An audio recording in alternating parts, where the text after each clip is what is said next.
म्हणलं. अहो इतका छान पाऊस पडतोय बघा, तुम्हाला भिजावंसं कसं वाटत नाही? तुम्ही बोलला.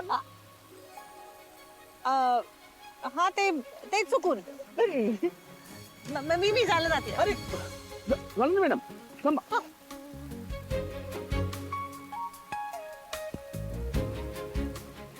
नाही नाही नाही नाही, तुम्ही चुकून नाही केलं. ते तुमचा अबोला संपला, तुम्ही पैस हारलात.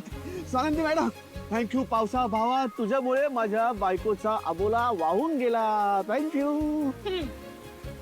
हा काय हा म्हणजे असं असू शकतं. असू शकतं म्हणजे जरा गेला वाहून.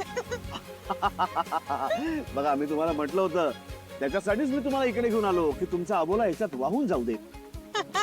स्वानंदी मॅडम तुमची ना मला सवय झाली. तुमचं असं घरात असणं, माझ्या आजूबाजूला वावरणं, तुमचं हसणं, तुमचं चिडणं, तुमचं रागवणं, म्हणजे तुमचं असं कानात माझ्या सतत वाजत राहणं मला खूप हवाहवंसं वाटतं. काय म्हणाला? असं कानात वाजत राहणं मला खूप हवाहवंसं वाटतं.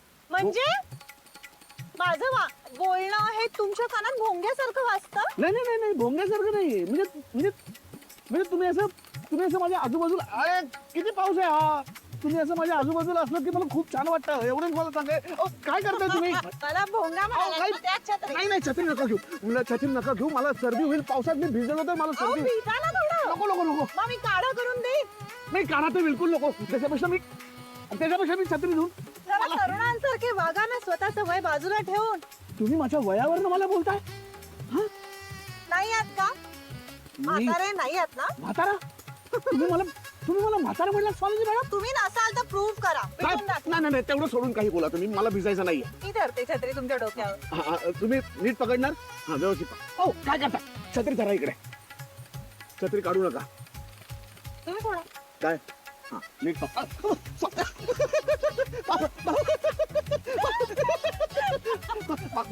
मॅडम ऐका. छत्री